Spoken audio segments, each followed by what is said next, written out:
अब सुखदेव जी प्रथम दिन के कथा को 7वें दिन के कथा से जोड़ने जा रहे हैं।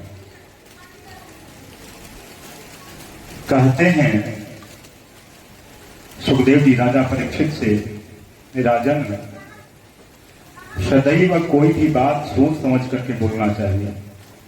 कोई भी बात सोच समझ के बोलना चाहिए। बिना सोचे समझे कोई भी बात अगर किया जाए तो उसका प्रभाव बुरा पड़ सकता है। बिना विचारे जो करे सो पाछे पछताए, काम बिगाड़े आप हों जग में होय हंसाए। कोई भी कार्य कीजिए, पहले सोचिए, परिवार में सबको एक साथ बैठाइए और सोच समझ करके कोई भी कार्य करना चाहिए। कुछ लोग बिना बताए भी काम कर लेते हैं और कर तो लेते हैं, बाद में फंस जाते हैं और फंसते हैं तो फिर अंत में परिवार वाले ही याद आते हैं। तो वो अपने परिवार में, समाज में उनकी प्रतिष्ठा, उनकी छवि जो है कम हो जाती है। सुखदेव जी कहते हैं, राजन वाणी ऐसा बोलिए मन के आप होय, औरन को शीतल करे आप हूं शीतल होय। शब्द वही बोलना चाहिए जो आपको अच्छा लगे। अगर आपको जो शब्द अच्छा लगता है वो सबको अच्छा लगेगा। इस संसार में जिसको देखिए महाराज वही दुखी है। कोई तन दुखी, कोई मन दुखी, कोई धन बिन रहत उदास, कोई धन बिन रहत उदास। दीन कहे धनवान सुखी, धनवान कहे सुख राज कुभारी, राज कहे महाराज सुखी, महाराज कहे सुख इंद्र कुभारी। इंद्र कहे चतुरानन को सुख, चतुरानन मतलब ब्रह्मा, ब्रह्मा कहे सुख विष्णु कुभारी। और तुलसीदास विचार करी कहे, हरि भजन बिना सब जीव भिखारी। इस संसार में जितने लोग हैं महाराज, सबके पास कुछ ना कुछ कमी है और कुछ ना कुछ उसके अंदर दोष है। और अगर व्यक्ति जो बिना दोष का हो जाए वह परम पिता परमेश्वर हो जाता है महाराज। लेकिन हम जीवों को तो परमेश्वर होना असंभव है। पूर्ण परम परमात्मा तो सिर्फ एक ही है और एक ही रहेंगे। इस संसार में जो भी आए हैं सबके अंदर कुछ ना कुछ कमी है। राजन बात उस समय की है कि पांडव राजसू यज्ञ कर रहे थे। राजसू यज्ञ कर रहे थे पांडव। उसी समय दुर्योधन आता है। दुर्योधन को भी निमंत्रित किया गया है। दुर्योधन आता है और दुर्योधन जल को थल समझता है, जल को थल समझता है और जल में गिर जाता है।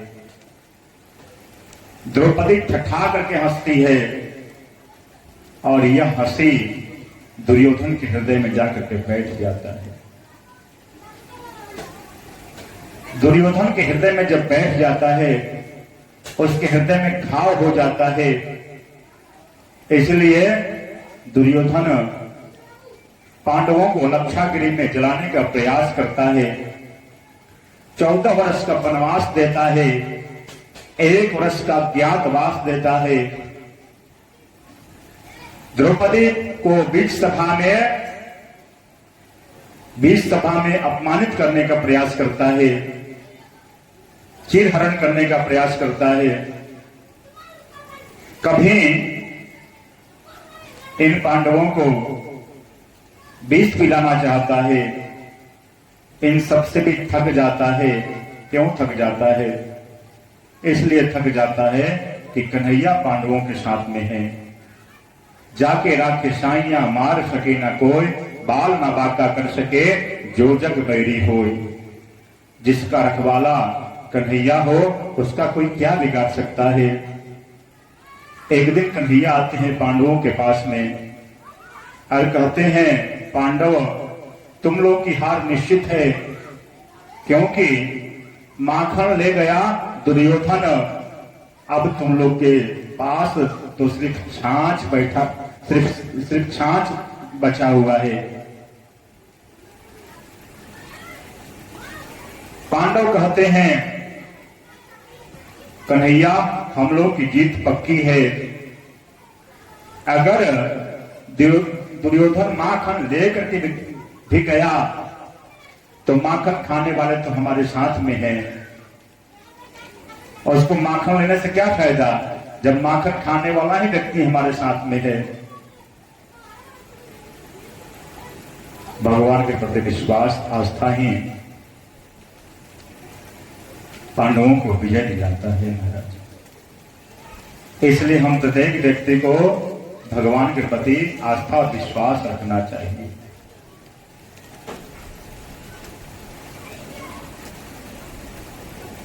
इसलिए कोई भी बात करें तो सोच समझ कर करें। सुखदेव जी कहते हैं राजन, भगवान अपने मित्रों से बहुत प्रेम करते हैं।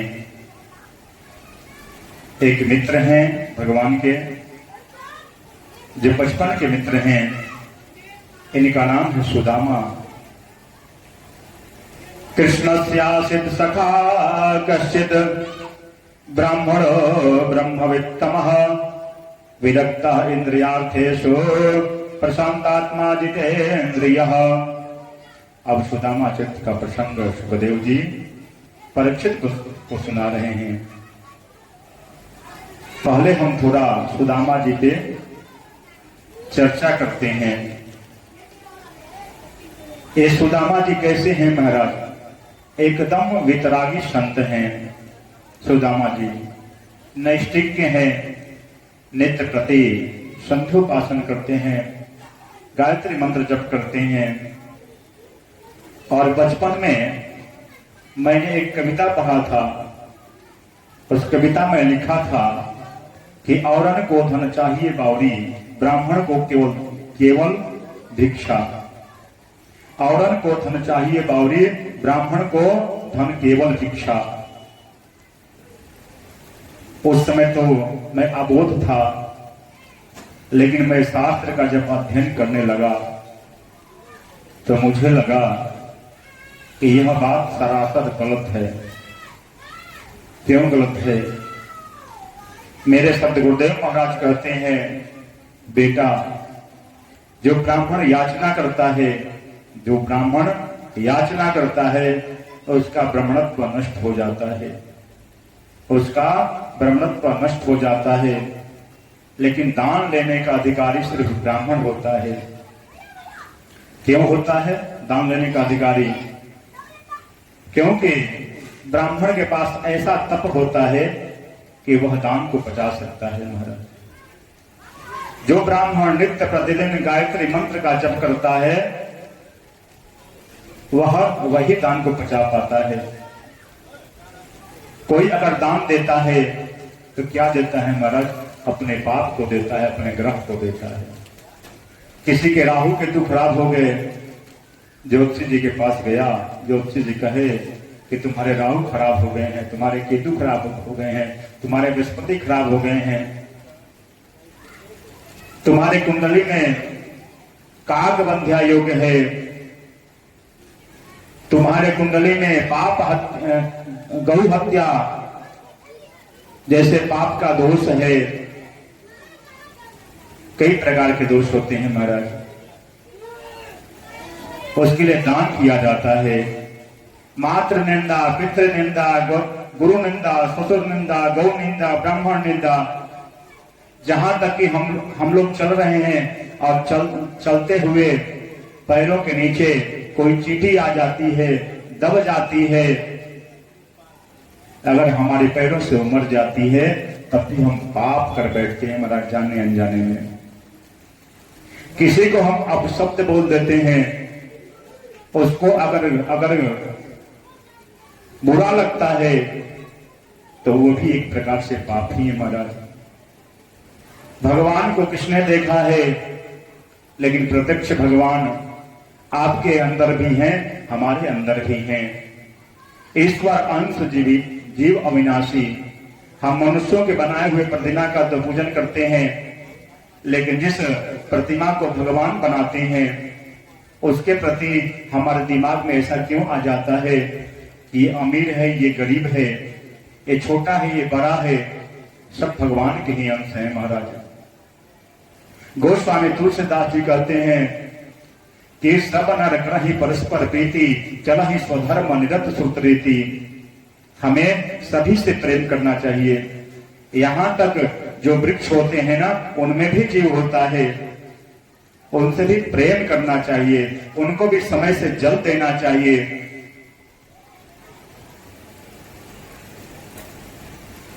अगर हम किसी भी प्रकार से पाप करते हैं तो उसका फल हमें भोगना पड़ता है महाराज। हमें समझ में आया कि यह बात सरासर गलत है। औरन को धन चाहिए बावरी, ब्राह्मण को धन केवल भिक्षा, यह सरासर गलत है। जो ब्राह्मण याचना करता है उसका ब्राह्मणत्व उसका नष्ट हो जाता है, लेकिन हाँ, दान लेने का अधिकारी सिर्फ ब्राह्मण है। क्योंकि देवी ठाकुर में ऐसा बतलाया गया है कि जो ब्राह्मण एक माला गायत्री मंत्र का जप करता है उसके दिन भर के पाप कट जाते हैं महाराज। दिन भर वो चाहे जितना पाप करे उसका पाप कट जाता है। जो ब्राह्मण 3 माला गायत्री मंत्र का जप करता है उसके 9 दिन का पाप कट जाते हैं। और जो ब्राह्मण 9 माला प्रतिदिन गायत्री मंत्र का जप करता है तो उसके 1 महीने तक किए हुए समस्त पाप कट जाते हैं। ऐसे ही ब्राह्मण अगर लगातार 2, 4, 5 साल तक लगातार गायत्री मंत्र का जप करता है तो उसके जन्म जन्मांतर के पाप उसके कट जाएंगे महाराज, उसके पाप कट जाएंगे। इसलिए दान लेने का अधिकारी सिर्फ ब्राह्मण होता है। कोई भी हम यज्ञ अनुष्ठान करवाएं तो ब्राह्मण से ही करवाएं। हम भागवत सुने तो ब्राह्मण से ही सुने।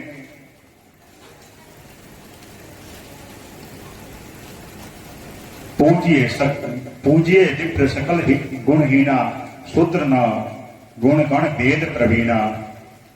अगर शूद्र है, विद्वान है तो उसका सम्मान कीजिए, लेकिन जहां पूजा करने की बात है, जहां दान करने की बात है, वहां ब्राह्मण के शरण में जाना चाहिए। और कहीं कहीं मैंने सुना है कि सुदामा जी को लोग दरिद्र कहते हैं महाराज। जिसके पास राम नाम का धन हो, जिसके पास कृष्ण नाम का धन हो, जिसके पास कृष्ण नाम का धन हो, जो नित्य प्रतिदिन संध्योपासन करता हो, गायत्री मंत्र का जप करता हो, भूखे पेट रह जाता है, लेकिन किसी की यहां याचना करने से बचता है महाराज। जो वितरागी है, नैष्ठिक्य है, सत्यवादी है, जो भगवान का उपासक है, वह भला दरिद्र कैसे हो सकता है? दरिद्र किसे कहते हैं? तो शास्त्र ऐसा कहता है, दरिद्रो यस्तु असंतुष्ट।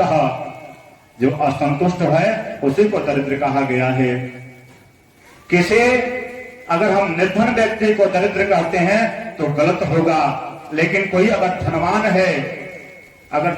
है, असंतुष्ट है, तो वही दरिद्र है महाराज। एक संत रास्ते से जा रहे थे और रास्ते में उन्हें फूटी कौड़ी मिलता है। संत उस फूटी कौड़ी को उठा करके अपने कमंडलों में रख लेते हैं।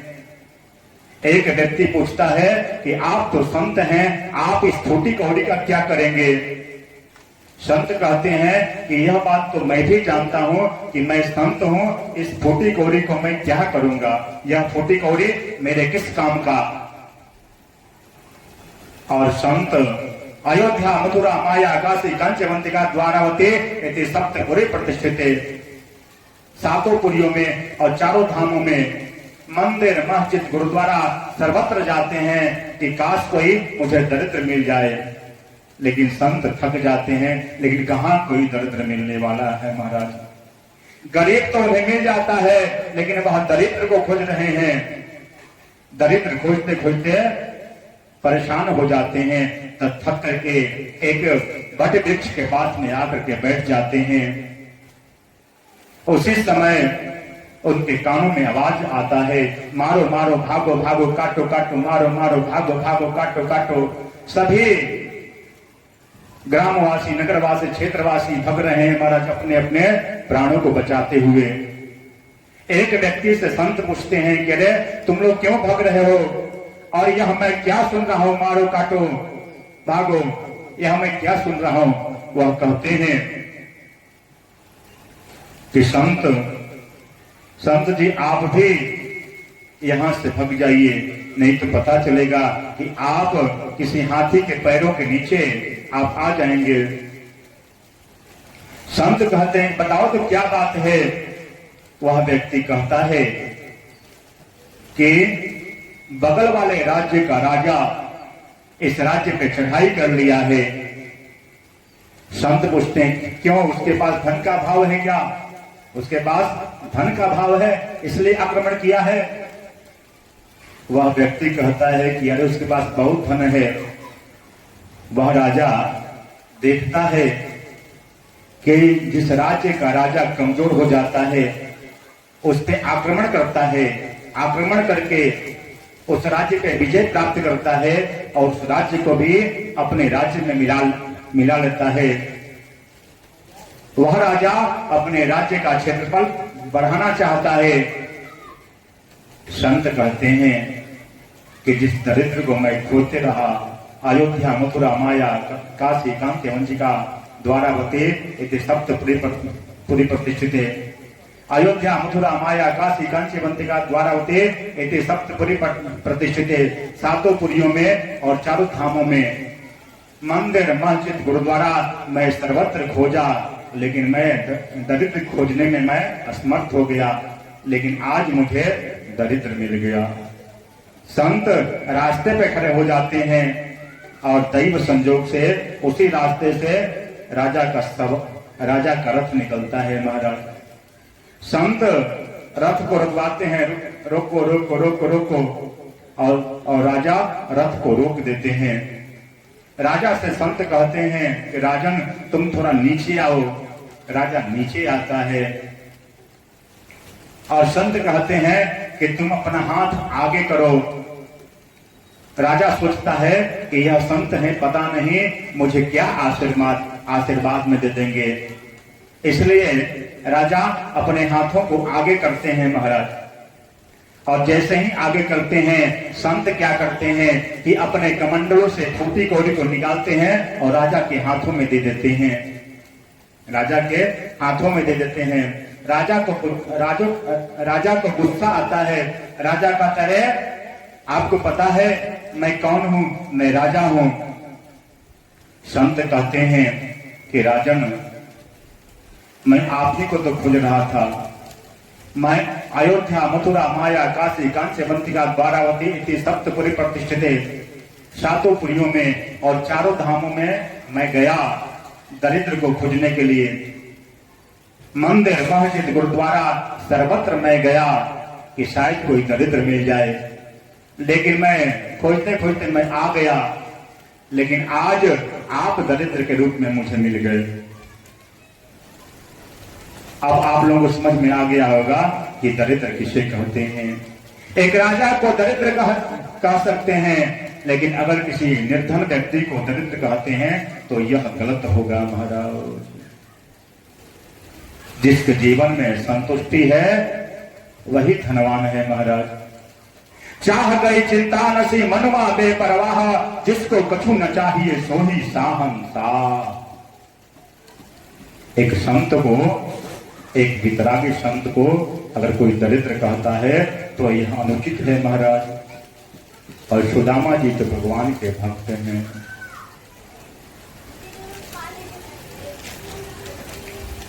अब राजा परीक्षित सुखदेव जी से कहते हैं कि गुरुवर यह सुदामा चरित्र मुझे आप विस्तार से सुनाइए। सुदामा चरित्र सुखदेव जी राजा परीक्षित को सुनाने जा रहे हैं। और आपका सौभाग्य है कि आपके दरवाजे पर बैठ करके मैं आपको सुना रहा हूं सुदामा चरित्र। बड़ा प्रेम से सुनिए। द्रविड़ देश के विप्र सुदामा, रहले दीन गरीब, गुरु आश्रम में श्राप मिलल, देहले कृष्ण मुरारी। हे राजन, द्रविड़ देश के ब्राह्मण सुदामा जी थे और यह गरीब थे। और गरीबी क्यों इन्हें मिला, इसका भी कारण है। इसका यह कारण है कि गुरु आश्रम में श्राप मिलल, देहले कृष्ण मुरारी। हमारे कन्हैया ही श्राप दिए थे। बात उस समय की है, राजा परीक्षित कहते हैं कि यह सुदामा जी से मिलन कैसे हुआ। सुखदेव जी कहते हैं कि जब कंस का उद्धार करके भगवान उग्रसेन को मथुरा का राजा बना देते हैं, देवकी वसुदेव को कारागार से मुक्त करा देते हैं, उसके बाद यज्ञोपवीत संस्कार होता है भगवान का। और कृष्ण और बलराम जा रहे हैं संदीपनी मुनि के आश्रम में अवंतिकापुरी में अध्ययन करने के लिए। जंगल में एक बालक रो रहा है, उसके पैरों में कांटा लगा हुआ है। हमारे भगवान देखते हैं उस बालक को, नीचे उतरते हैं और पूछते हैं कि आप कौन हैं। वह बालक कहता है कि मैं द्रविड़ देश का मैं रहने वाला हूं। मैं संदीपनी मुनि के आश्रम में मैं अध्यापन करने जा रहा हूं। जीविका चलाने के लिए, सत्संग करने के लिए शिक्षा की आवश्यकता होती है, इसलिए मैं शिक्षा अध्ययन करने जा रहा हूं। मेरा नाम है सुदामा। भगवान अपने हाथों से सुदामा जी के पैरों के कांटों को निकालते हैं महाराज, और कहते हैं सुदामा जी आप मेरे साथ अवंतिकापुरी में चलिए। हम लोग भी संदीपनी मुनि के आश्रम में ही जा रहे हैं अध्ययन करने के लिए। और हमारे कन्हैया सुदामा जी को अपने रथ पे बैठा करके लेकर के जाते हैं। वहीं से मित्रता प्रारंभ होता है। और हमारे कन्हैया 56 दिन में समस्त विद्याओं को अध्ययन करके जब वापस आते हैं तो वापस आते समय कहते हैं कि सुदामा जी जब भी आपको समय मिले तब आप हमारे मथुरा में आइएगा। यह कह करके हमारे कन्हैया आ जाते हैं। और श्राप कैसे मिला? गुरु माता चना का एक पोटली देती हैं और कहती हैं बेटा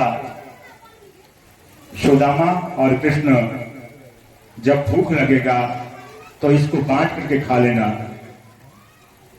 कृष्ण और सुदामा जी वन में जाते हैं समिधा लेने के लिए। हमारे कन्हैया वृक्ष के ऊपर चढ़ जाते हैं और सूखी सूखी लकड़ियों को तोड़ते हैं महाराज, और नीचे गिराते हैं। सुदामा जी एकत्रित करते हैं। सुदामा जी को भूख लगता है। सुदामा जी पोटली को खोलते हैं और खोल करके चना निकाल के खाने लगते हैं। भगवान तो सर्व अंतर्यामी हैं, भगवान समझ जाते हैं, फिर भी पूछते हैं कि सुदामा जी यह कटकट की आवाज कैसा हो रहा है? यह मुझे कटकट की आवाज जो सुनाई पड़ रहा है यह कैसा आवाज है? सुदामा जी झूठ बोल देते हैं कि कन्हैया ठंड बहुत है ना, ठंड के चलते मेरे दांत कटकट कर रहे हैं। भगवान सर्व अंतर्यामी हैं, भगवान समझ जाते हैं, फिर भी भगवान कुछ भी नहीं बोलते हैं। और हम जीवों की क्या स्थिति है महाराज? बिना जाने भी कह देते हैं कि हमें सब कुछ पता है, हमें सब कुछ पता है। अरे तुम मुझसे क्या छुपाओगे, मुझे सब कुछ पता है। अक्सर पति पत्नी में झगड़ा होता है ना, तब पतिदेव कहते हैं तुम मुझसे क्या छुपाओगी, मुझे सब कुछ पता है।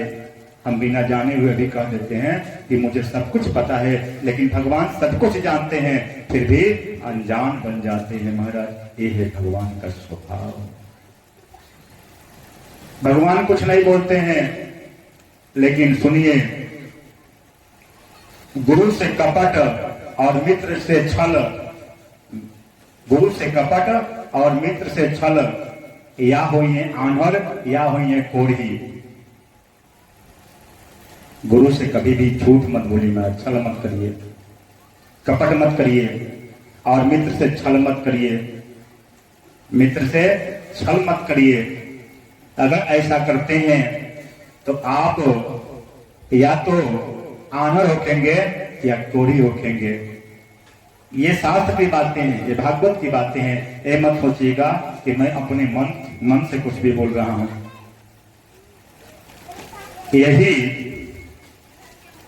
यही पे श्राप मिलता है, जिसके चलते एक मित्र षड ऐश्वर्य युक्त होते हैं और एक मित्र नितांत गरीब हो जाते हैं।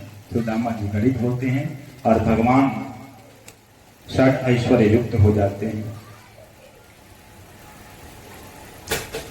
सुदामा जी के पत्नी का नाम है सुशीला। एक दिन सुशीला जो है सुदामा जी से कहती है, एक दिन सुशीला सुदामा जी से कहती है कि मैं सुनी हूं कि आपके बचपन के मित्र हैं कन्हैया, और इस समय द्वारिकाधीश भी हैं, द्वारिकाधीश हैं। मैं चाहती हूं कि आप उनसे जाकर के मिलिए। सुदामा जी कहते हैं, अरे मेरा सिर्फ मित्र थोड़े है कन्हैया, अरे कन्हैया तो मेरा लंगोटिया यार है, मुझसे बहुत प्रेम करता है कन्हैया, और इस समय द्वारिका का राजा हो गया है। मेरी भी इच्छा हो रही है कि मैं जाकर के उससे मिलूं, लेकिन सुशीला के मुख से निकल जाता है कि अगर आप वहां जाएंगे, आप अगर वहां जाएंगे तो आपको धन देंगे और हम लोगों की गरीबी दूर हो जाएगी। यह बात जैसे ही सुदामा जी सुनते हैं तो कहते हैं कि अगर तुम धन के लिए बोलोगी, अगर याचना करने के लिए जाने के लिए बोलोगी, तो मैं कहां जाने वाला हूं।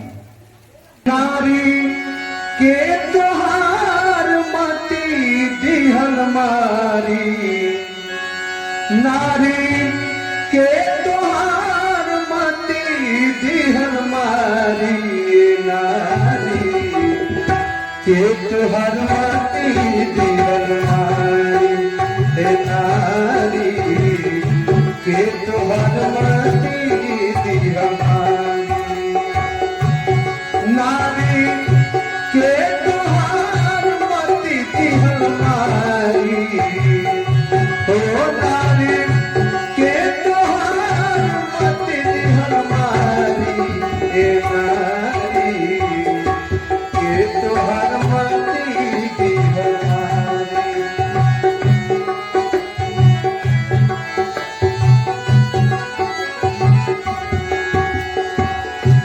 एक तमे तीसरा पन बीतल, चौथा के आइल बारी, बारी चौथा के आइल बारी।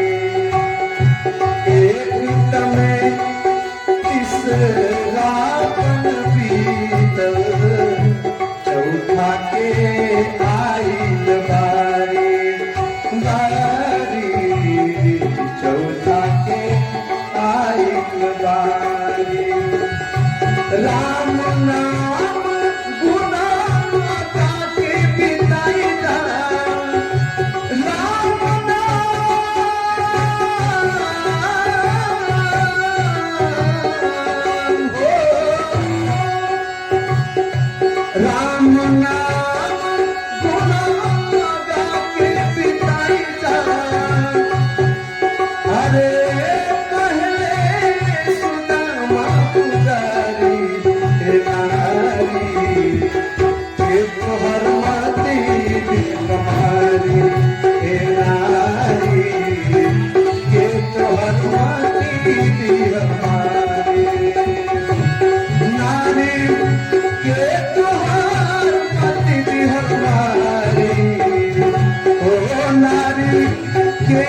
अरे सुशीला, ये तुम्हारे दिमाग में कैसे आ गया कि मैं अपने मित्र के यहाँ जाऊंगा और उससे धन मांगूंगा? जो ब्राह्मण याचना करता है उसका ब्राह्मणत्व नष्ट हो जाता है। अगर द्वारिकाधीश मेरा मित्र कन्हैया द्वारिका का राजा है तो मैं अपने कुटिया का राजा हूं। मैं अपने कुटिया का राजा हूं। सुशीला कहती है कि कोई बात नहीं, आप उनसे कुछ मत मांगिएगा, लेकिन जाकर के मिल तो लीजिए। सुदामा जी की आंखों में आंसू आ जाता है। सुदामा जी कहते हैं कि जिसका मित्र कन्हैया जैसा हो, वह प्रत्येक व्यक्ति चाहेगा कि अपने मित्र से एक बार जाकर के मिल ले। मुझे भी जाने की इच्छा हो रही है, लेकिन सुशीला तुम तो जानती हो कि मित्र के पास या किसी संबंधी के यहाँ या भगवान के मंदिर में या कथा कहीं होता हो, किसी संत के यहाँ अगर जाया जाता है तो कुछ ना कुछ लेकर के जाया जाता है। और मैं क्या लेकर के जाऊंगा अपने मित्र के पास? सुशीला कहती है कि यह बात आप हम पे छोड़ दीजिए, मैं आपके लिए व्यवस्था करती हूं। और सुशीला क्या करती है? बड़ा बुद्धिमानी से कार्य करती है महाराज। सुशीला 5 घरों से 5 मुट्ठी चावल लेकर के आती है। सुशीला क्या करती है कि 5 घरों से 5 मुट्ठी चावल लेकर के आती है। अगर सुशीला चाहती तो एक घर से ही 5 मुट्ठी चावल मिल सकता था महाराज, लेकिन सुशीला यहाँ बुद्धिमानी से कार्य करती है। 5 घरों से 5 मुट्ठी चावल लेकर के आती है।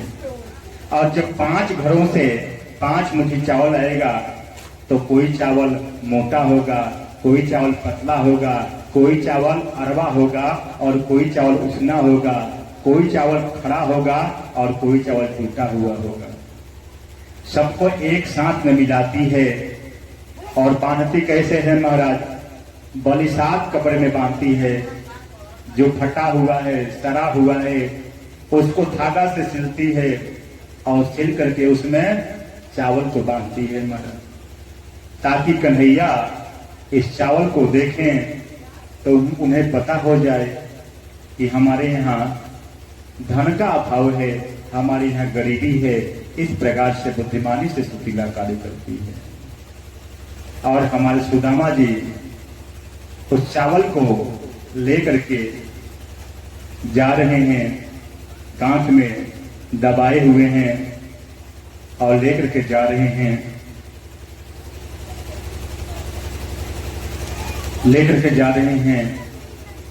और चलते हैं महाराज। कड़ाके की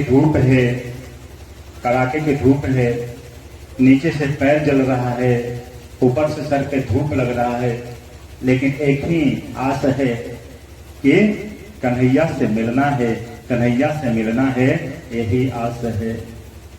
और कन्हैया से कहते हैं, तेरी द्वारिका नगरिया बड़ी दूर कृष्ण प्यारे, तेरी द्वारिका नगरिया बड़ी दूर कृष्ण प्यारे, गोविंद कैसे आऊं अब द्वार पे तुम्हारे, गोविंद कैसे आऊं अब द्वार पे तुम्हारे, तेरी द्वारिका नगरिया बड़ी दूर कृष्ण प्यारे, गोविंद कैसे आऊं अब द्वार पे तुम्हारे, गोविंद कैसे आऊं अब द्वार पे तुम्हारे।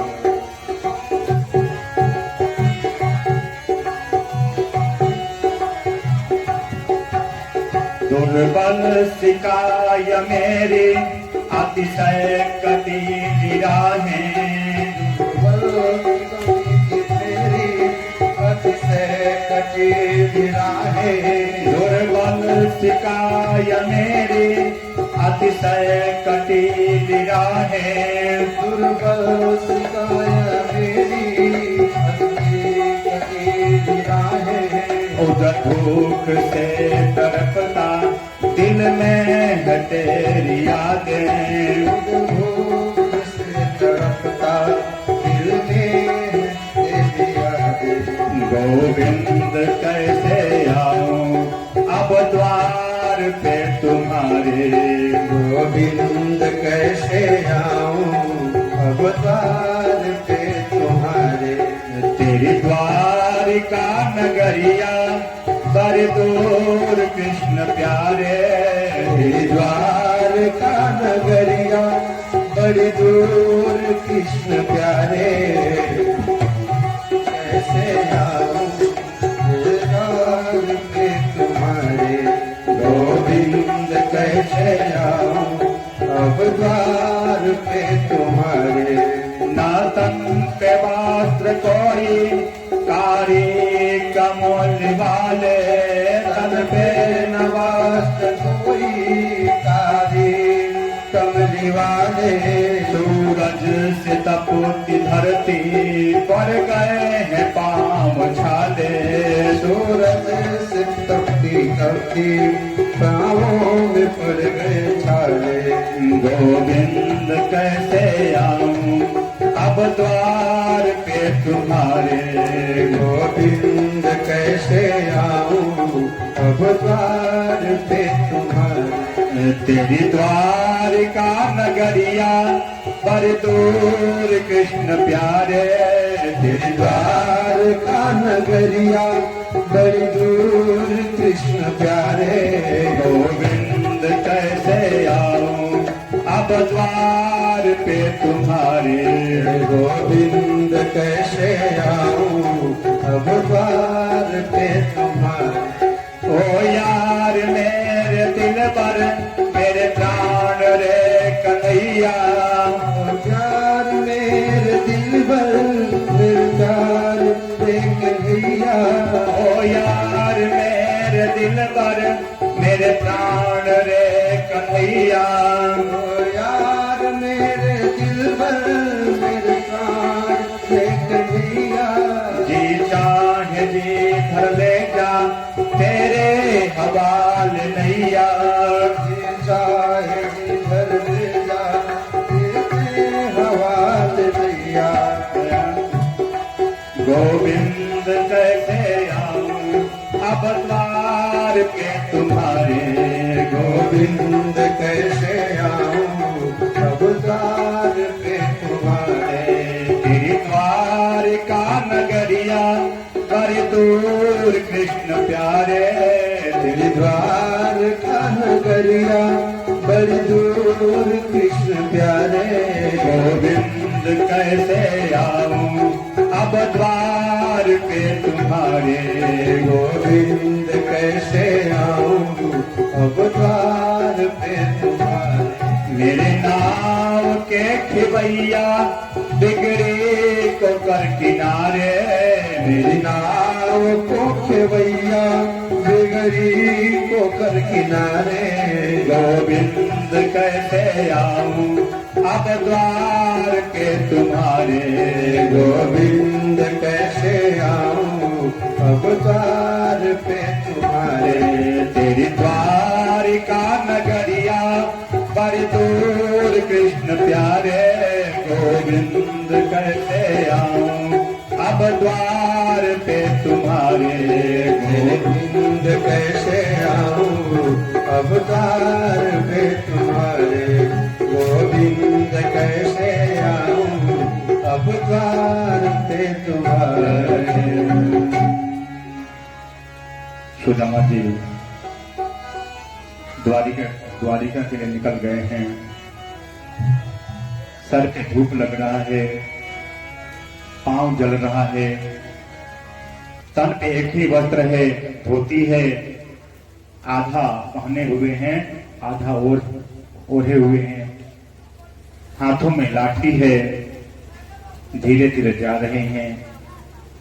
बीच में नदी पड़ता है महाराज, और शायम हो गया है। और जैसे ही नदी पड़ता है, सुदामा जी सोचते हैं कि अब मैं उस पार कैसे जाऊंगा। उसी समय आवाज आता है कि कोई उस पार चलेगा, कोई उस पार चलेगा, कोई उस पार चलेगा। सुदामा जी कहते हैं, हाँ भैया, मुझे उस पार चलना है। और झट से सुदामा जी नाव पे बैठ जाते हैं। और जब नाव पे बैठ जाते हैं तो केवट पूछता है, क्यों सुदामा जी, मैं आपको उस पार उतारूंगा तो आपके पास कर है ना, देने के लिए कर है। और जैसे ही कर की बात सुनते हैं, सुदामा जी झट से नाव से नीचे उतर जाते हैं, क्योंकि शास्त्र ऐसा कहता है, ऐसा कहता है कि नाव का खेवाई और ठाकुर का ठकुराई और पंडित का पंडिताई तुरंत दे देना चाहिए। अगर आप रखते हैं तो इसका जो है दशांश बढ़ता है, इसको तुरंत दे करके खाली हो जाना चाहिए, विलंब मत करिए। केवट कहता है, क्यों सुदामा जी, मैं आपको उस पार तो कर दूंगा, लेकिन आप मुझे कर देंगे, खेवाई देंगे मुझे। और जैसे ही कर की बात सुनते हैं सुदामा जी, झट से सुदामा जी नाव से नीचे उतर जाते हैं। केवट जोर से हंसता है, कहता है, कह रहे सुदामा जी, आप ही जैसे भक्तों को तो पार लगाना हमारा कार्य है। थोड़ा सा मैं स्पष्ट कर दूं, यह केवट आज स्वयं द्वारिकाधीश बन करके आज केवट आए हुए हैं, हमारे कन्हैया केवट बन करके आए हुए हैं। आज एक भक्त को पार लगाना है। केवट रूपी भगवान कहते हैं, कह रहे सुदामा जी, आप जैसे भक्तों को पार लगाना ही मेरा कार्य है। आप आइए, मेरे नाव पे बैठ जाइए, आप मुझे कुछ भी मत दीजिएगा। सुदामा जी केवट के कहने पर नाव पे तो बैठ जाते हैं महाराज, और केवट रूपी भगवान नाव को खेल रहे हैं। एक टक केवट रूपी भगवान सुदामा जी को देख रहे हैं, और जैसे ही सुदामा जी केवट को देखते हैं तो देखते हैं कि केवट मुझे ऐसे क्यों देख रहा है। सुदामा जी कहते हैं, क्यों भैया, केवट भैया, आप मुझे इस प्रकार से क्यों देख रहे हो। केवट रूपी भगवान कहते हैं, सुदामा जी, आप कहां जा रहे हैं। सुदामा जी कहते हैं कि जो द्वारिका के जो राजा है ना, द्वारिका के जो राजा हैं कन्हैया, वह मेरे बचपन के मित्र हैं। अरे मित्र की क्या बात करें, वो हमारे लंगोटिया यार हैं, वो हम उससे बहुत प्रेम करते हैं। आज मैं उनसे मिलने जा रहा हूं। केवट भी भगवान कहते हैं, अरे ब्राह्मण देवता, इतनी लंबी लंबी डींगे मत हाँको। कहां द्वारिका का राजा कन्हैया, और आप कहां निर्धन ब्राह्मण, आपकी और उसकी मित्रता कैसे हो सकती है। सुदामा जी कहते, अरे केवट भैया, ते ना जाने, तेरी बुद्धि छोटी है। हमारा जो कन्हैया है ना, वह अमीर गरीब थोड़े देखता है, मेरा कन्हैया वस्त्रों को थोड़े देखता है। अरे मेरा कन्हैया तो निर्मल मन को देखता है। हमारा कन्हैया कहता है कि निर्मल मन जन सो मोहि पावा, मोहि कपट छल छिद्र न भावा। मेरा कन्हैया तो भाव देखता है। अरे मेरा कन्हैया अमीरी गरीबी थोड़े देखता है, मेरा कन्हैया जो है प्रेम देखता है। हम राष्ट्रपति सम्मान से सम्मानित हैं, लेकिन अगर हमारे अंदर भगवान के प्रति अगर प्रेम का भाव है तो भगवान कहां मिलने वाले हैं महाराज। एक नाथ जी एक संत हुए एकनाथ जी।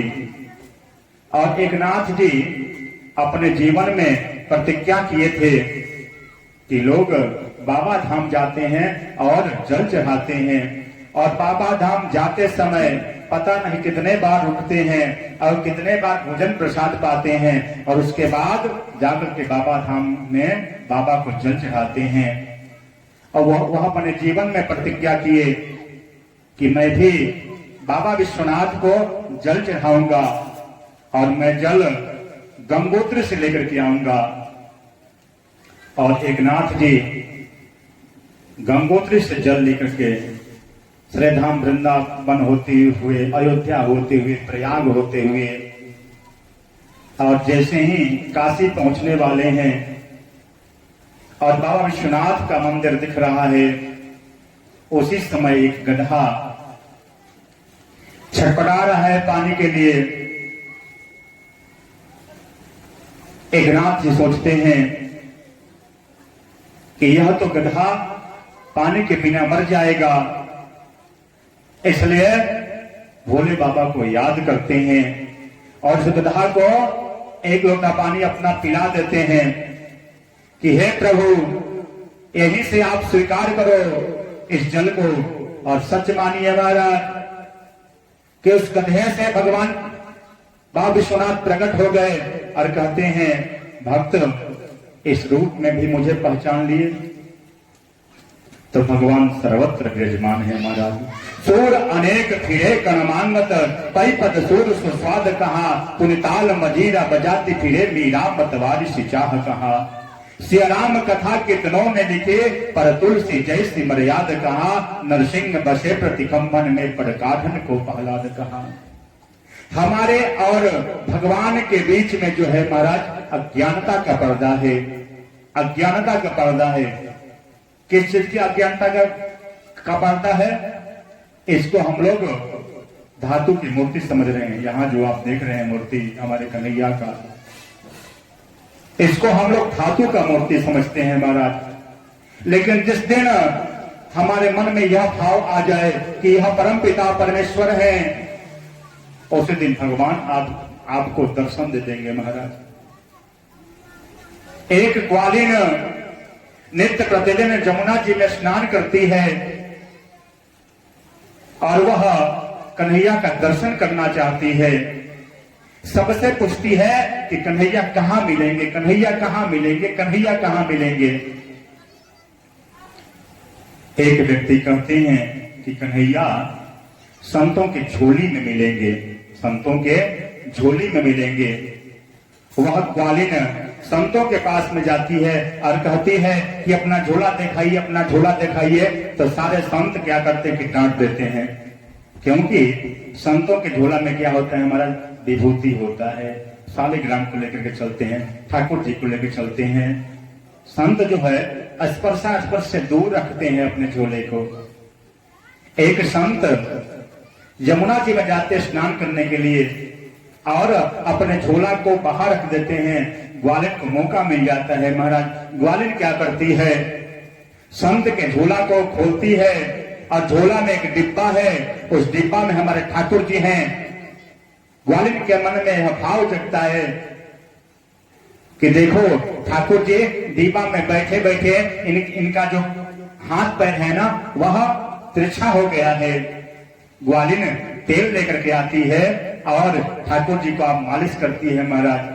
ठाकुर जी का मालिश करती है और सच मानिए कि ठाकुर जी का जो पैर है वह सीधा हो जाता है। ठाकुर जी प्रकट हो जाते हैं और ग्वालिन से बात करते हैं।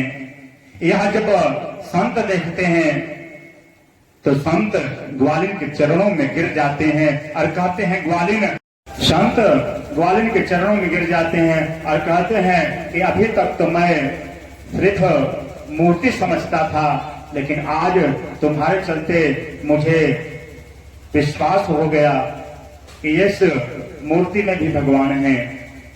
और ग्वालिन के चरणों में गिर जाते हैं महाराज। जब तक हम कन्हैया को मूर्ति समझेंगे महाराज, तब तक कन्हैया हमें कहां दर्शन देने वाले हैं। क्यों?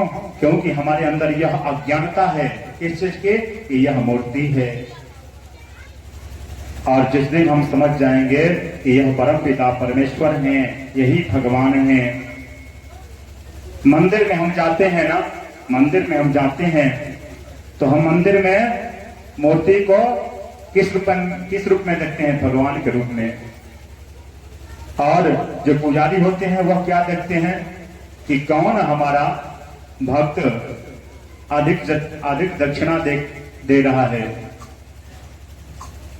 भक्त देखते हैं भगवान को और पुजारी देखते हैं दक्षिणा को। भक्त का तो कल्याण हो जाता है महाराज, लेकिन जो पुजारी दिन भर सेवा करते हैं लेकिन उनका कहां कल्याण होने वाला है महाराज। बोलो जय जय श्री राधे श्याम। ग्वालियर के चलते संत को विश्वास हो जाता है इस मूर्ति में भी भगवान हैं। सुदामा जी केवट से कहते हैं, अरे भैया ते ना जाने जो मेरा कन्हैया है ना, यह रूप को नहीं देखता है, यह वस्त्र को नहीं देखता है, यह अमीरी गरीबी नहीं देखता है, यह तो सिर्फ प्रेम देखता है। भगवान कहते हैं कि अरे सुदामा, सारी दुनिया बदल गई, लेकिन जिस प्रकार से मैं तुम्हें गुरुकुल में देखा था उसी प्रकार से आज भी तुम हो। और हमारे कन्हैया सुदामा जी को उस पार लगा देते हैं। और जैसे ही उस पार होते हैं सुदामा जी तो पूछते हैं केवट से, क्यों भैया यहां से द्वारिका कितनी दूर है? केवट रूपी भगवान कहते हैं कि सुदामा जी, जिस प्रकार से आप चल रहे हैं ना, हमें तो विश्वास है कि आप दिन भर अगर चलेंगे 2 से 3 किलोमीटर आप चल पाएंगे। अगर आप ऐसे ही चलते रहे तो आपको 6 महीना और लगेंगे द्वारिका पहुंचने में। यह जब बात सुदामा जी सुनते हैं तो कहते हैं कि कन्हैया, अगर तुम्हारी इच्छा हो तो तुम मुझे बुला लो, अब मैं चलने में असमर्थ हूं। सुदामा जी के पास एक ही धोती है, एक ही धोती में से आधा धोती पहने हुए हैं और आधा धोती ओढ़े हुए हैं। उसी धोती को खोलते हैं, आधा धोती बिछा देते हैं, आधा धोती रेत पर बिछा देते हैं और आधा धोती ओढ़ करके सो जाते हैं और कहते हैं, कन्हैया अगर तुम्हारी इच्छा हो तो तुम मुझे बुला लो, अब तो मैं चलने में समर्थ हूं। और हमारे कन्हैया स्वप्नवत सुदामा जी को द्वारिकापुरी में बुला लेते हैं। और जैसे ही नंद खुलता है सुदामा जी का, चारों तरफ द्वारिकाधीश की जय, द्वारिकाधीश की जय, द्वारिकाधीश की जय, द्वारिकाधीश की जय। सुदामा जी कहते, अरे मैं तो सोया था नदी के तट पे, बालू पे मैं सोया था और मैं यहाँ कहाँ पहुंच गया। लगता है जब मैं सो गया था तो कोई शेर भालू मुझे खा लिया था और मैं सीधे स्वर्ग में पहुंच गया हूं। लेकिन यह द्वारिकाधीश की जय, द्वारिकाधीश की जय, यह कैसा मैं सुन रहा हूं। तो उठते हैं और उठ करके एक सिपाही से पूछते हैं कि भैया यह कौन सी नगरी है, यह कौन सी नगरी है। वह सिपाही कहता है कि यह द्वारिकापुरी 6। गुजरात में लोग 6 की भाषा का प्रयोग करते हैं। अब सुदामा जी सोचते हैं, अरे द्वारिकापुरी तो 6 है, किस द्वारिका का राजा हमारा कन्हैया है। फिर भी धीरे धीरे चल करके जाते हैं, धीरे धीरे चल करके जाते हैं और जाकर के द्वारपाल से पूछते हैं। भगवान के जो द्वारपाल हैं महाराज, वह जय और विजय हैं। यहाँ पर भी एक विचित्र बात है। लोग कहते हैं कि सुदामा जी को लोग धकेलते हैं, भगाते हैं, द्वारपाल भगाते हैं, ये भी गलत है। भगवान के जो द्वारपाल हैं वह जय और विजय हैं। जय विजय के पास सुदामा जी जाते हैं तो पूछते हैं, क्यों यही के राजा हमारे कन्हैया हैं। तो वह द्वारपाल कहते हैं कि हाँ, यहीं के राजा हैं कन्हैया।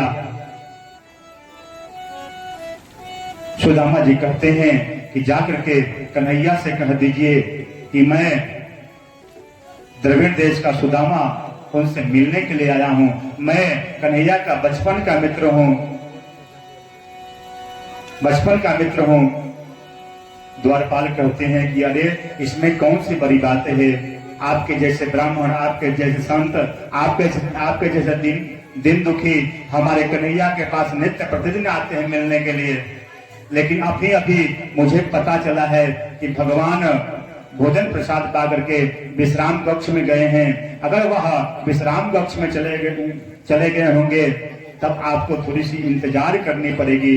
अगर वह विश्राम कक्ष से बाहर होंगे तो आपको दर्शन में करा दूंगा, कन्हैया से मिलवा दूंगा। एक ब्राह्मण आए हैं जो अपना नाम बता रहे हैं सुदामा,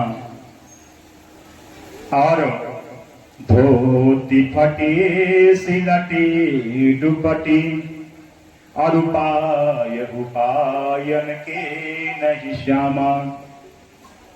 और उनकी धोती फटी हुई है, उनके पैरों में चप्पल का भाव है, और वह अपना नाम सुदामा बता रहे हैं और बचपन का मित्र बता रहे हैं आपके। और जैसे ही कन्हैया सुनते हैं कि बचपन का मित्र आज सुदामा जी आए हुए हैं, जैसे ही सुदामा नाम सुनते हैं और हमारे कन्हैया दौड़ पड़ते हैं मिलने के लिए सुदामा जी से मिलने के लिए दौड़ पड़ते हैं। मुकुट कहीं और गिरता है, बाजूबंद कहीं और गिरता है, दुपट्टा गिर जाता है, लेकिन सीधे दौड़ पड़ते हैं सुदामा जी से मिलने के लिए। रुक्मिणी जी पूछती हैं क्या बात है कि भगवान आज दौड़ करके जा रहे हैं। उद्धव जी द्वारपाल से पूछते हैं कि आज भगवान इतना दौड़ करके क्यों जा रहे हैं, क्या बात है। द्वारपाल कहता है कि एक ब्राह्मण आए हैं सुदामा नाम के, और जैसे ही प्रभु सुदामा के नाम को सुनते हैं दौड़ पड़े सुदामा जी से मिलने के लिए। अब आगे हमारे कन्हैया जा रहे हैं मेन दरवाजे पर जाने के लिए। 6 दरवाजा को पार करके 7वां दरवाजा पे जाना पड़ता है।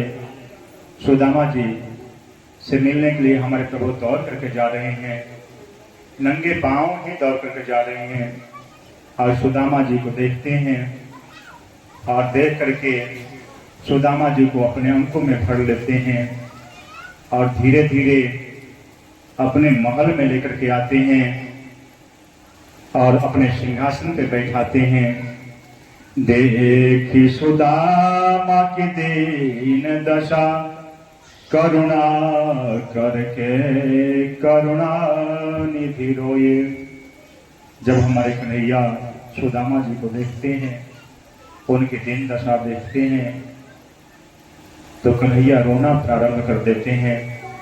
देखी सुदामा की दीन दशा, करुणा करके करुणा निधि रोए।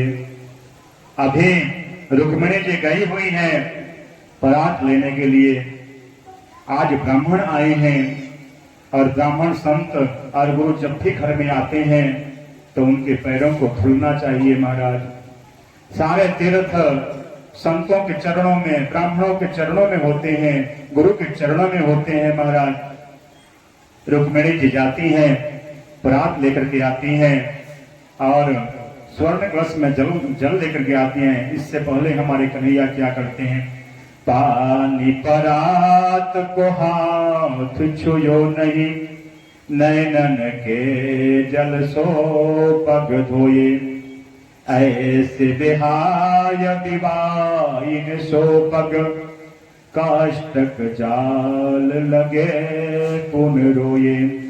हाय महादुख पायो सखा तुम, आये न कितई दिन खोए।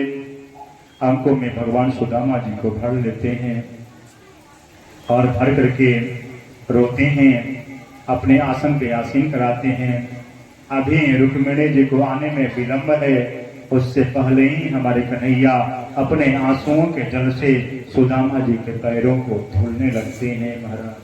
तब तक रुक्मिणी जी आती हैं, परात लेकर के आती हैं, स्वर्ण कलश में जल लेकर के आती हैं, और रुक्मिणी जी और हमारे कन्हैया मिलकर के सुदामा जी के चरणों को धुल रहे हैं। सुदामा जी अपने पैरों को पीछे कर रहे हैं, लेकिन कहते हैं हमारे कन्हैया कहते हैं, कन्हैया की बड़प्पन देखिए महाराज। कन्हैया कहते हैं, विप्र प्रसादात् धरणी धरोहम, विप्र प्रसादात् कमलावरोहम, विप्र प्रसादात् अजिता जितोहम, विप्र प्रसादात् मम राम नाम। हे ब्राह्मण देवता, आपके ही आशीर्वाद से कमला यानी लक्ष्मी का मैं वरण किया। आप ही के आशीर्वाद से, आपके ही श्रीमुख से, ब्राह्मणों के ही श्रीमुख से मेरा नाम राम पड़ा, मेरा नाम कृष्ण पड़ा। सब आप ही के आशीर्वाद से तो ये सब कुछ संभव है। आप ही के आशीर्वाद से मुझे रुक्मिणी प्राप्त हुई, आपके ही आशीर्वाद से मुझे सीता जैसी भार्या प्राप्त हुई थी त्रेता युग में, और द्वापर में रुक्मिणी प्राप्त हुई आपके ही आशीर्वाद से।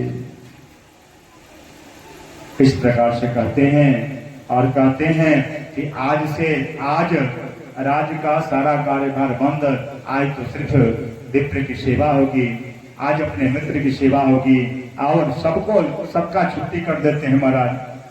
अपने हाथों से सेवा करते हैं सुदामा जी का। रुक्मिणी जी 56 प्रकार का व्यंजन बनाती हैं, और जैसे ही सुदामा जी के पास लेकर के आती हैं, सुदामा जी जब देखते हैं 56 प्रकार का व्यंजन महाराज, तो कहते हैं, कन्हैया मुझे माफ कर दो। कन्हैया कहते हैं, क्यों? सुदामा जी कहते हैं कि कन्हैया मैं तो 2 टिक्कर प्रतिदिन बनाता हूँ और ठाकुर जी को भोग लगाता हूँ, और भोग लगा करके वही प्रसाद के रूप में पाता हूँ। अगर मैं इतना सारा व्यंजन पाऊंगा तो मेरी बुद्धि जो है विकृत हो जाएगी। यह प्रतिदिन मांगेंगे इतना भोजन पाने के लिए, तो मैं कहाँ से पाऊंगा कन्हैया, मैं कहाँ से पाऊंगा। लेकिन सुदामा जी कहते हैं कि कन्हैया मुझे माफ कर दो, इतना सारा व्यंजन मैं खाऊंगा ना तो मेरी बुद्धि विकृत हो जाएगी। कन्हैया कहते हैं कि अरे सुदामा जी, कोई भी वस्तु खाओ, अगर मुझे अर्पण कर दो, मेरा भोग लगा दो, उसमें तुलसी दल डाल दो, तो वह भोजन प्रसाद हो जाता है। और प्रसाद खाने से बुद्धि विकृत थोड़ी होती है, अरे बुद्धि और बढ़ता है महाराज। बुद्धि निर्मल हो जाती है, बुद्धि शुद्ध हो जाती है। अन्न में भी अगर कोई दोष है तो वह अन्न शुद्ध हो जाता है। जब कन्हैया तुम बोल रहे हो, तब तो अब प्रसाद पाना ही होगा। और इधर सुदामा जी प्रसाद पाने से पहले कन्हैया से कहते हैं, कन्हैया तुम भी मेरे साथ ही बैठ करके प्रसाद खाओ। जब ऐसी बात है तो हम दोनों मित्र मिलकर के प्रसाद पाते हैं। सुदामा जी और कन्हैया दोनों मिलकर के प्रसाद पा रहे हैं महाराज चकाचक। और जैसे ही प्रसाद पा लेते हैं, कन्हैया कहते हैं सुदामा जी से कि सुदामा जी आप हमारी सारी पत्नियों को आशीर्वाद दीजिए।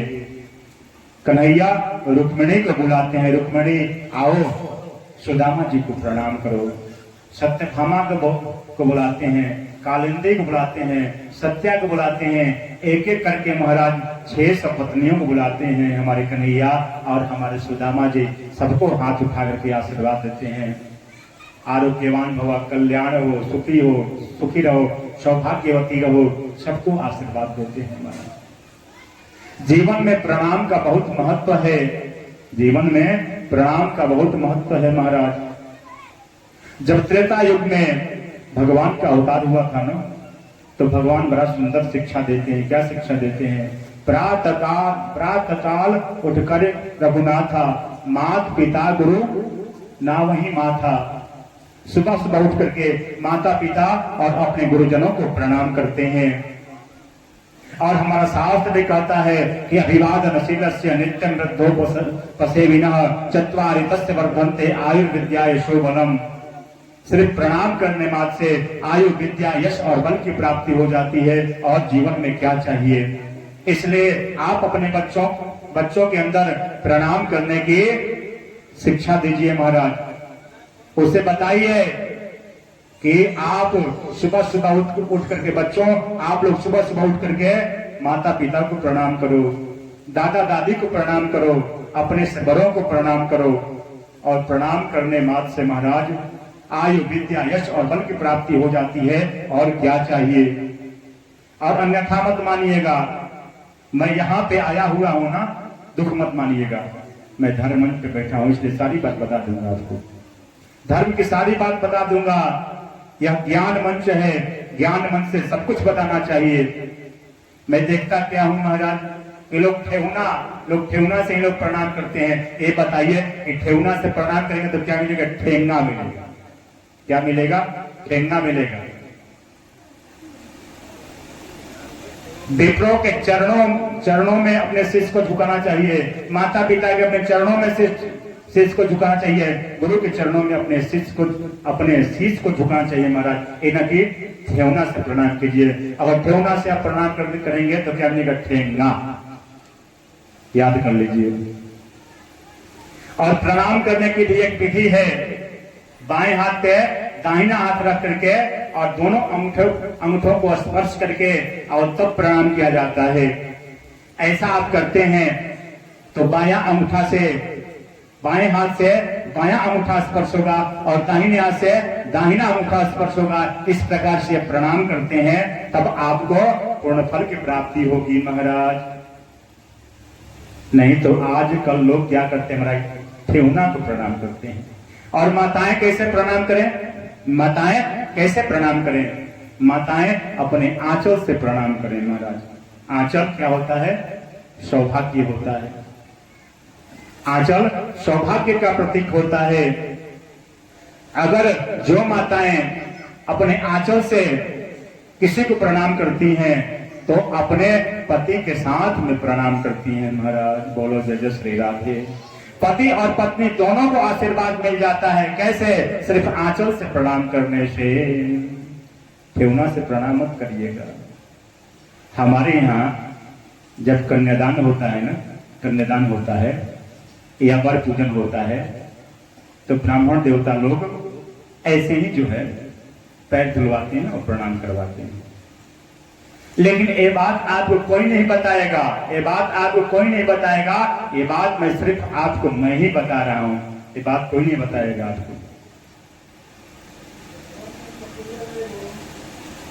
अपने बच्चों के अंदर प्रणाम करने का संस्कार डालिए महाराज। अभिवादन, सबका अभिवादन करें, सबको प्रणाम करें। कुरुक्षेत्र के मैदान में युधिष्ठिर भीष्म पितामह को प्रणाम करते हैं। द्रोणाचार्य कृपाचार्य सबको प्रणाम करते हैं और सभी आशीर्वाद देते हैं। बेटा विजयी भव, तुम्हारा कल्याण हो, तुम सुखी रहो, प्रसन्न रहो, सब आशीर्वाद देते हैं। लेकिन दुष्ट दुर्योधन को गुस्सा आता है, भीष्म पितामह को डांटता है, कृपाचार्य द्रोणाचार्य को डांटता है। भीष्म पितामह कहते हैं बेटा तुम्हारे अंदर अहंकार भरा हुआ है। अगर तुम अहंकार का परित्याग करके अगर तुम भी युधिष्ठिर को प्रणाम करते हैं तो युधिष्ठिर भी तुम्हें यही आशीर्वाद देते हैं कि तुम्हारी विजय हो तुम्हारी। लेकिन तुम्हारे अंदर तो अहंकार भरा हुआ है हमारा।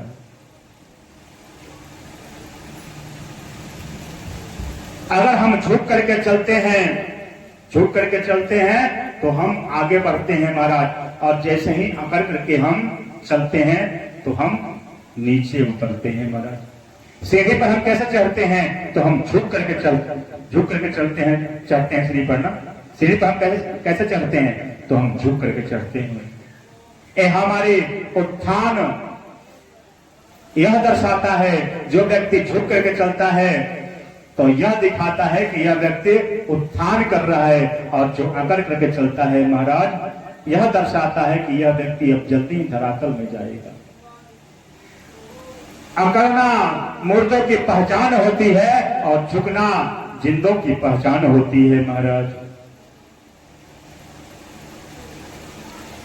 एक एक करके 6 स्वरानियों को हमारे सुदामा जी आशीर्वाद देते हैं। सुदामा जी बेचारे, सुदामा जी सुदामा जी का कमजोर शरीर है, और कहते हैं कन्हैया थोड़ी इधर आओ। कन्हैया आते हैं पास में, तब पूछते हैं क्यों कन्हैया, ये सब अपनी है क्या? ये जितने दिखाई दे रहे हैं सब अपनी है क्या?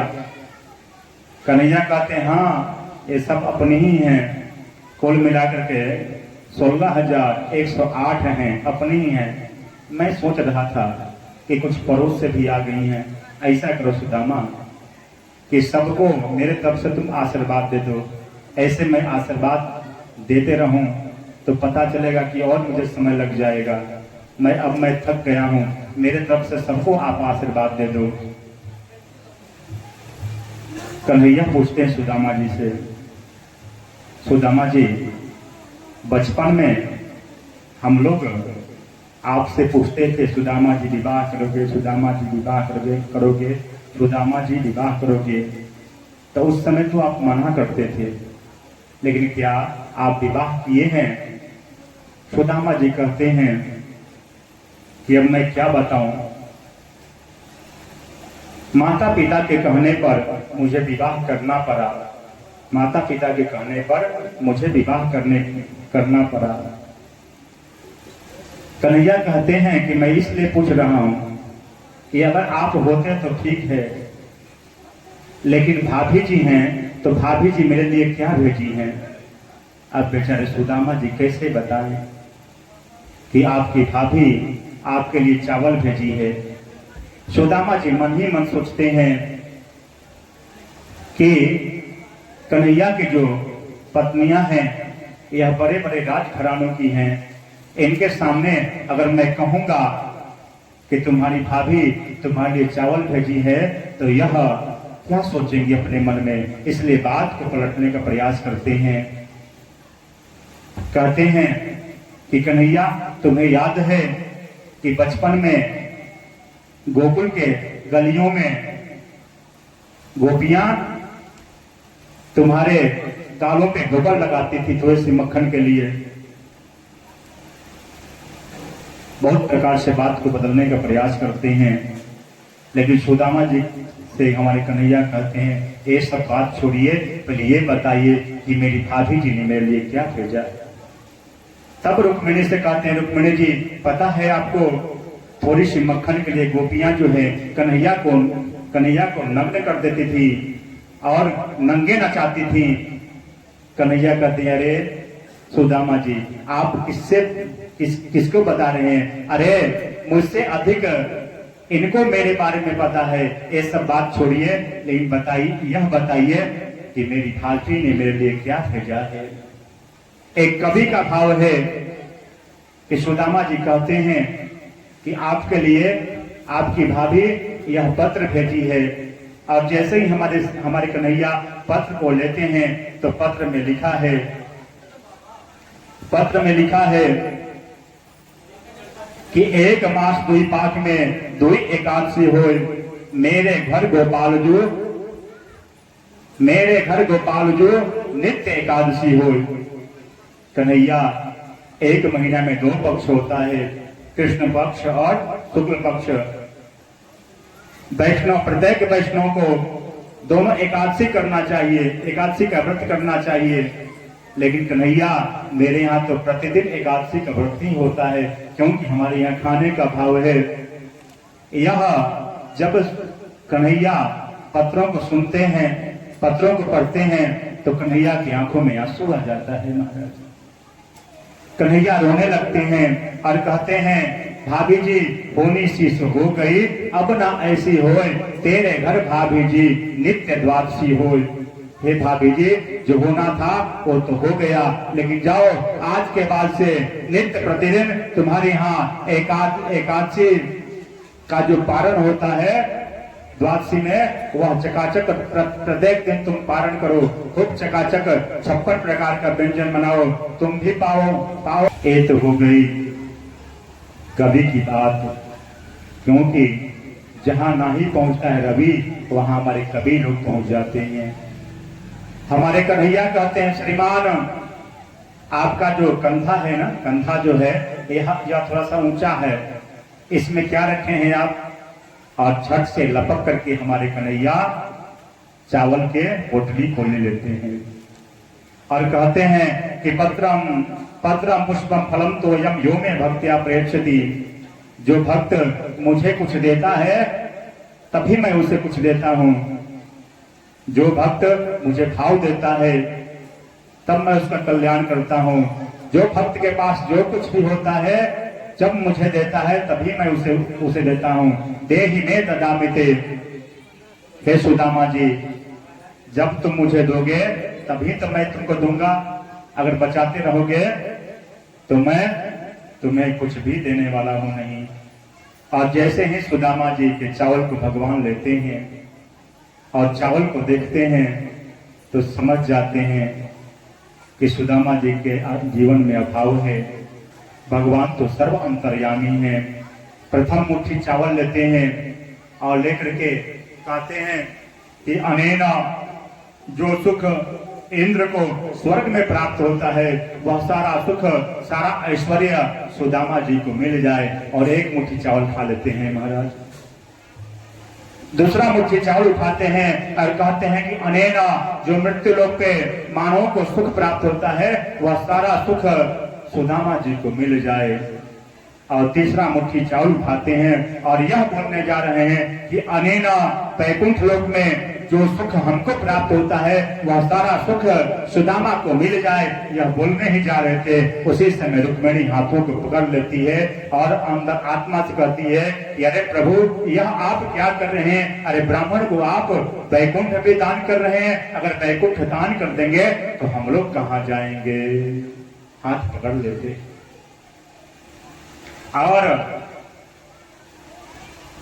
इसके बाद मुख से कहती हैं कि प्रभु, यह चावल जो है यह कच्चा चावल है, ज्यादा चावल खाएंगे तो आपका पेट खराब हो जाएगा, इसलिए अब ज्यादा चावल मत खाइए। सुदामा जी कहते हैं, हाँ हाँ कन्हैया, रुक्मिणी ठीक बोल रही है, कच्चा चावल है, ज्यादा चावल मत खाओ, तुम्हारा पेट खराब हो जाएगा। और हमारे कन्हैया चावल को रख लेते हैं। सुदामा जी को भगवान सब कुछ दे देते हैं, लेकिन सुदामा जी को कहां पता चलता है। लेकिन हम लोग क्या करते हैं महाराज, अगर हम किसी को कुछ देते हैं ना तो 20 बार उसको एहसास दिलाते हैं कि मैंने तुम्हें यह चीज दिया था। अगर किसी के प्रति आप उपकार करो ना महाराज तो उस उपकार को भूल जाओ, क्योंकि उपकार का फल सिर्फ परमात्मा ही दे सकता है, इंसान क्या देगा महाराज। हम लोग दिन में 100 गलती करते हैं और बड़ा आसानी से कह देते हैं कि अरे जो भगवान की इच्छा थी वह हो गया, लेकिन वहीं पे कोई अच्छा कार्य करते हैं तो 100 लोगों से बताते हैं कि यह मैंने अच्छा कार्य किया है, लगता है कि सत हरिचंद्र के बाद मेरा ही नंबर है। अगर आप कोई पुण्य करते हैं, कोई अच्छा काम करते हैं, अगर किसी को आप बता देते हैं तो आपका पुण्य क्षय हो जाता है महाराज। दान क्या करना चाहिए? तो दान गुप्त करना चाहिए, और दान जितनी आपकी शक्ति है, जितना सामर्थ्य है, उससे अधिक दान करिए महाराज। भगवान कहते हैं कि देहि में ददामिते, जिस प्रकार से तुम मुझे दे दोगे उसी प्रकार से मैं भी तुझे दूंगा। और जब तक सुदामा जी की जैसे छुपाते रहोगे तब तक भगवान कहाँ देने वाले हैं। और जैसे ही सुदामा जी कन्हैया को देते हैं और सुदामा जी को पता तक चलता नहीं है, और भगवान सुदामा जी को सब कुछ दे देते हैं। इधर सुदामा जी कहते हैं कन्हैया से कि कन्हैया अब हमको चलना चाहिए, क्योंकि बहुत दिन हो गया आए हुए, मेरे बच्चे हैं, मेरी पत्नी है, सब मेरा राह देखते होंगे, अब मुझे चलना चाहिए। और सुदामा जी कहते हैं, सुदामा जी से कन्हैया कहते हैं कि अगर आपको जाना है तो जाइए। जैसे हमारे सुदामा जी आए हुए हैं वैसे ही जा रहे हैं। सोना के नगरी द्वारिका में आए हुए हैं और 1 तोला सोना तक मांगते नहीं है महाराज। ये है उनकी बड़प्पन, ये है सुदामा जी का बड़प्पन है। और हमारे यहाँ कोई रिश्तेदार, दूर का कोई रिश्तेदार, कोई अधिकारी बन जाता है ना, तो उसके पास हम लोग याचना करने के लिए पहुंच जाते हैं। लेकिन सुदामा जी जैसा विरक्त संत कौन होगा जी, कि सोना के नगरी में जाते हैं और 1 तोला सोना तक मांगते हैं नहीं। और भगवान जैसा कौन होगा महाराज, कि सब कुछ दे देते हैं और सुदामा को पता तक नहीं चलता है। सुदामा जिस वस्त्र को पहन करके आए हैं वही वस्त्र को पहन करके आज वापस सुदामापुरी में जा रहे हैं महाराज, अवंतिकापुरी में जा रहे हैं। द्रविड़ देश में जा रहे हैं। जिस वस्त्र को वह पहन करके आए हैं वही वस्त्र को पहन करके आज अपने द्रविड़ देश में जा रहे हैं। और मन ही मन सोच रहे हैं, कन्हैया तुम कितने कृपालु हो, तुम कितने अच्छे हो। अगर तुम मुझे धन दे देते, अगर तुम मुझे वस्त्र दे देते तो मेरे अंदर अहंकार हो जाता। कन्हैया तुम कितने अच्छे हो। और मन ही मन कह रहे हैं, क्वा हम दरिद्र पापियान क्वा श्री कृष्ण निकेतनः ब्रह्म बंधुरिदस्माहं बाहुभ्याम परिरंभितः।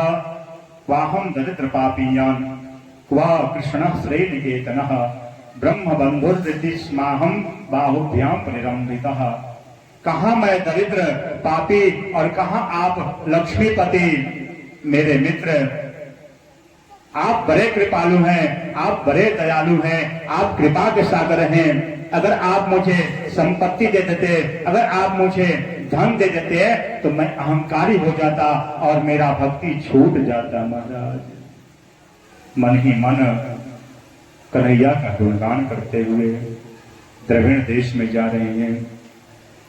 श्री कृष्ण गोविंद हरे मुरारे, हे नाथ नारायण वासुदेवा।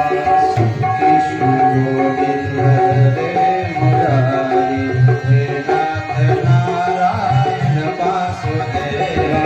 हे कृष्ण गोविंद हरे मुरारी, हे नाथ नारायण वासुदेवा। कृष्ण गोविंद हरे मुरारी, हे नाथ नारायण वासुदेवा। कृष्ण गोविंद हरे मुरारी, हे नाथ नारायण वासुदेवा।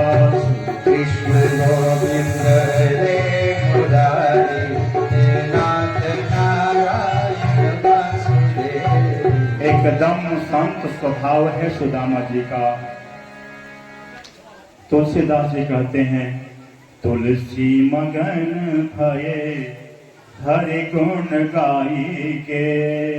तुलसी मगन भये हरि गुण गाय के। कोई खावे लाडू बटेड़ा बर्फी बनाई के। कोई खाए भरपूर पेड़ा बर्फी बनाय के। तुलसी मगन भये हरि गुण गाय के। तुलसी मगन भये हरि गुण गाय के। कोई खावे लड्डू पेड़ा बर्फी बनाई के। कोई खाए लड्डू पेड़ा बर्फी बनाय के। साधु खावे रूखा सूखा हरि का भोग लगाई के। साधु खाए रूखा सूखा हरि का भोग लगाय के। तुलसी मगन भये हरि गुण गाई के।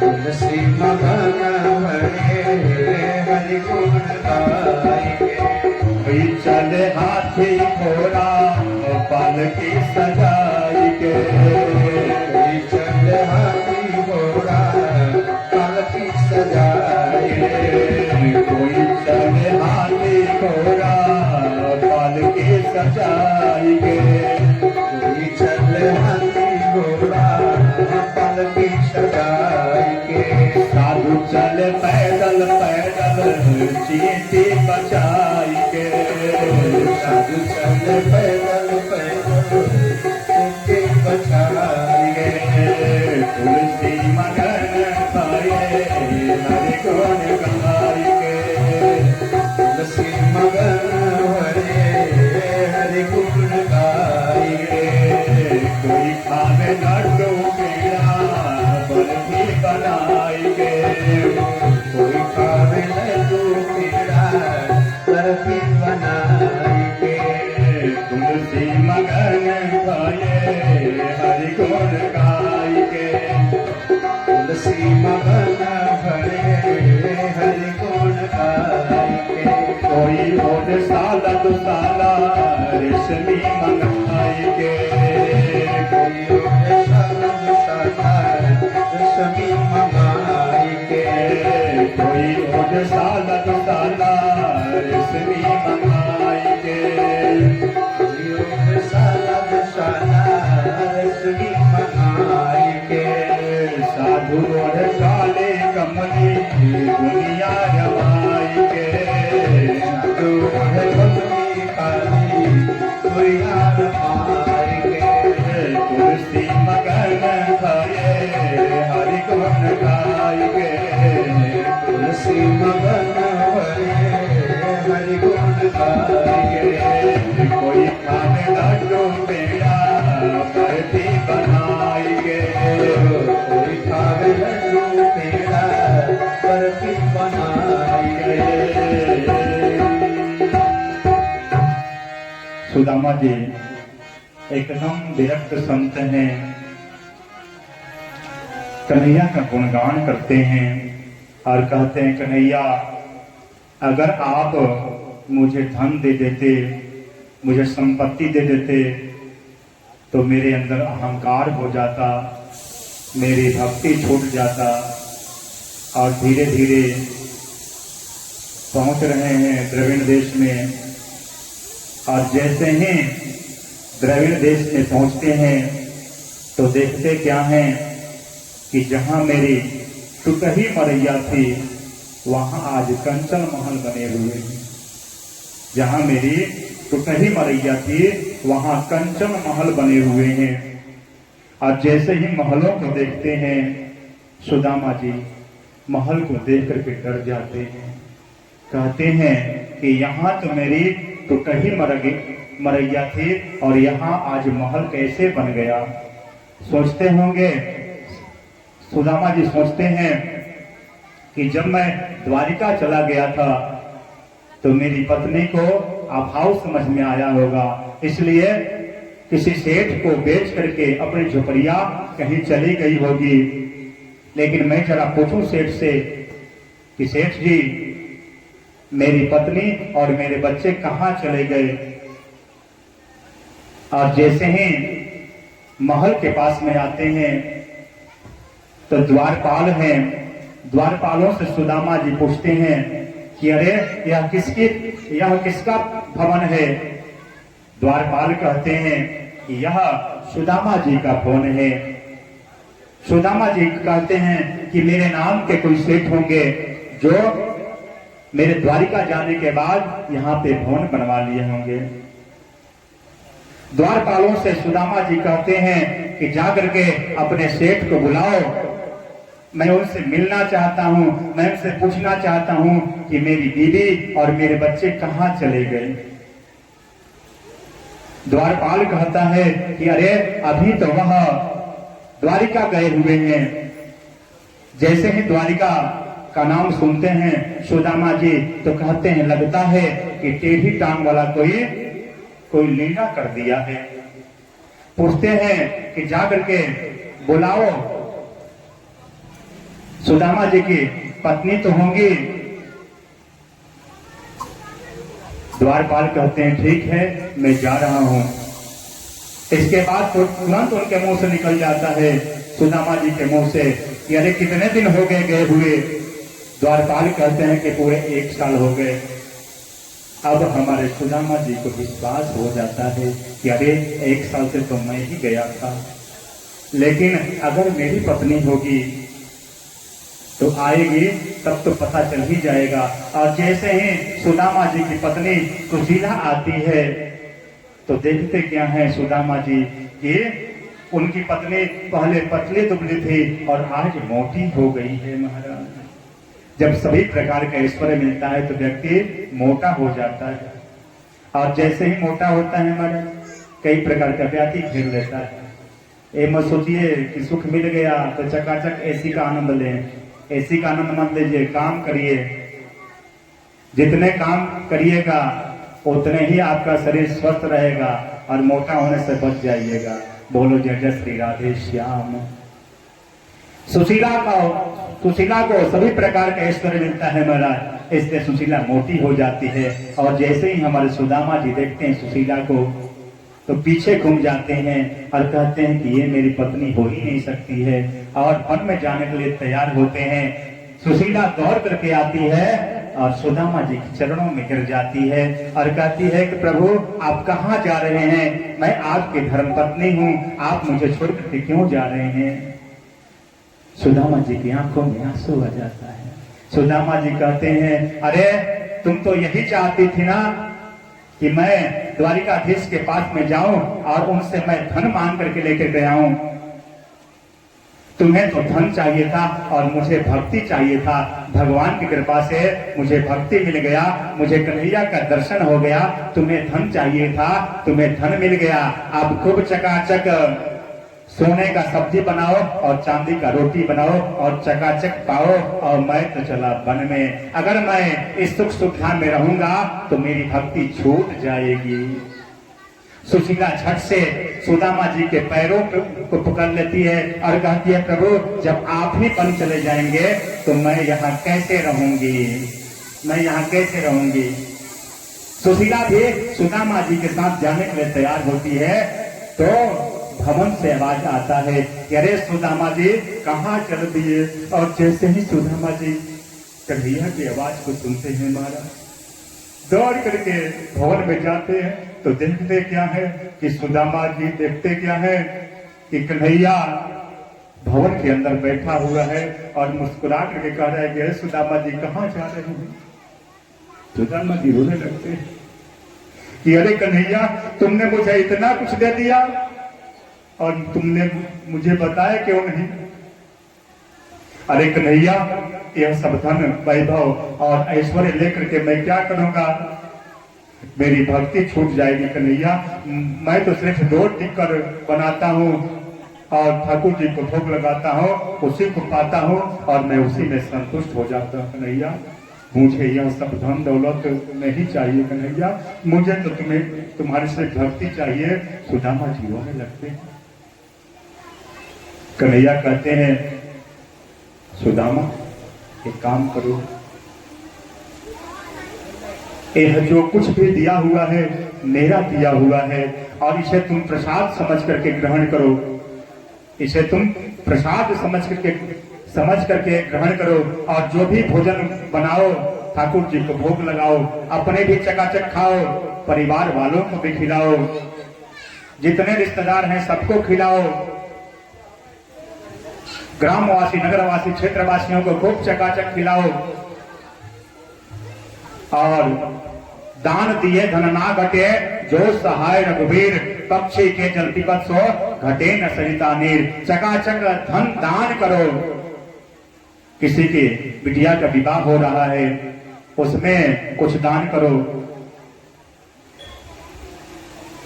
कोई गरीब है उसके यहाँ खाने का अभाव है तो उसको दान करो। जहाँ पूजा पाठ होता है वहां चकाचक दान करो, ब्राह्मणों को दान करो, संतों को दान करो, कुआं बनवाओ, धर्मशाला बनवाओ। इस धन से चकाचक धर्म करो। और धना धर्मम तथा सुखम, अगर सुदामा तुम धर्म करते हो तब तुम्हें सुख की प्राप्ति होगी। और मैं तुम्हें वचन देता हूं, मैं तुम्हें वचन देता हूं सुदामा, कि तुम्हारा मन सदैव हमारे में लगा रहेगा। और कन्हैया के कहने पर सुदामा जी कुछ दिनों तक सुदामापुरी में रहते हैं, और उसके बाद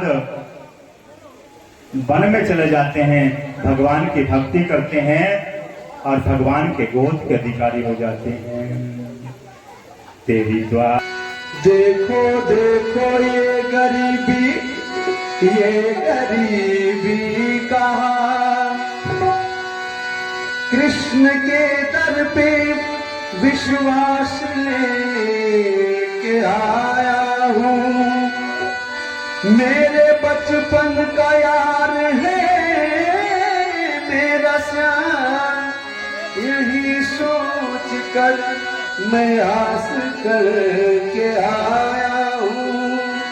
अरे द्वार पालो कन्हैया से कह दो, अरे द्वार पालो कन्हैया से कह दो।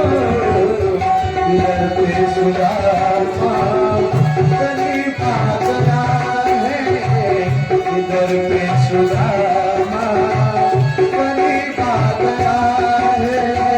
भटकते भटकते न जाने कहाँ से, भटकते भटकते न जाने कहाँ से, तुम्हारे महल के करीब आ गया है, तुम्हारे महल के करीब आ गया है।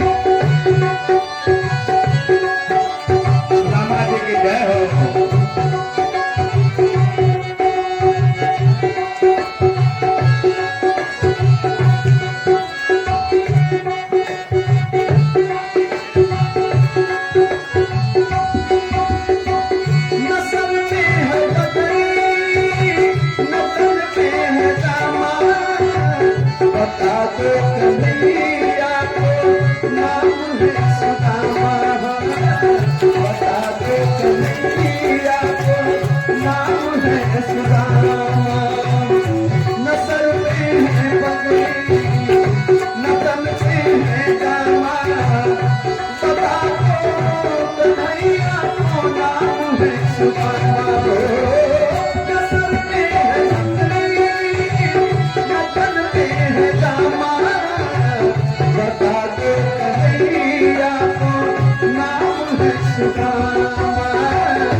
भुलाए हो बराबर में तुम्हें सुदामा दिखाए चरण आंसुओं से श्याम ने भुलाए हो चरण आंसुओं से श्याम ने भुलाए न घबराए प्यारे जरा तुम सुदामा न घबराए प्यारे जरा तुम सुदामा खुशी का समा करीब आ गया है खुशी का समा करीब आ गया है अरे द्वार डालो कन्हैया से कह दो अरे द्वार डालो कन्हैया से कह दो इधर पे सुदामा करीब आ गया है इधर पे सुदामा करीब आ गया है इधर पे सुदामा करीब आ गया